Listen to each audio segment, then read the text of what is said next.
Mr. Tracy Mann, yield to you now. Thank you for hosting this tonight.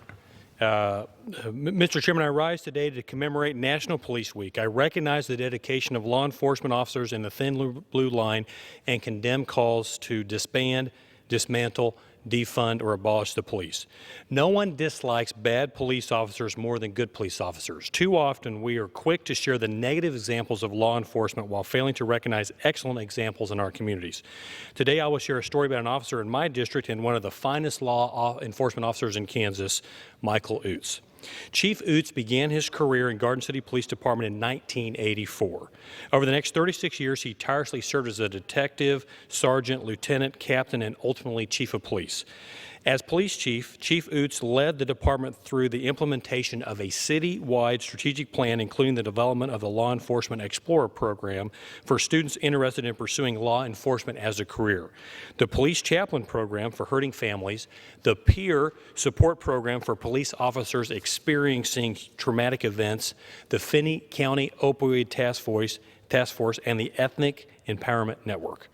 Also during his tenure, Chief Utz encouraged authentic relationships and especially worked to build two-way relationships with racial and ethnic minorities.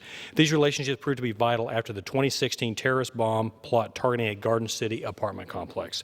When the FBI reached out to Chief Utz about the bomb plot, he knew just what to do. He worked with the president of the East African Community Center to convene a meeting with people in the community to discuss the incident before it even hit the news. Once the news broke about the foiled attack, Chief Utz made it his personal mission to work alongside impacted families and protect them from further danger. In March, Mike retired with more than 36 years in law enforcement, and Courtney Pruitt was sworn in as the Garden City Chief of Police.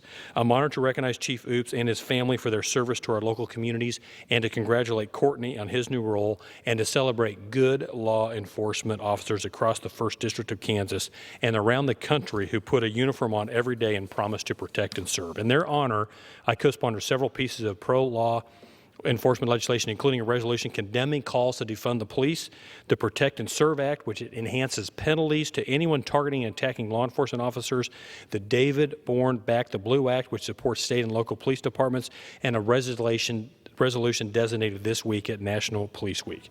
America must stand and stand for our law enforcement officers. Happy National Police Week. I yield back.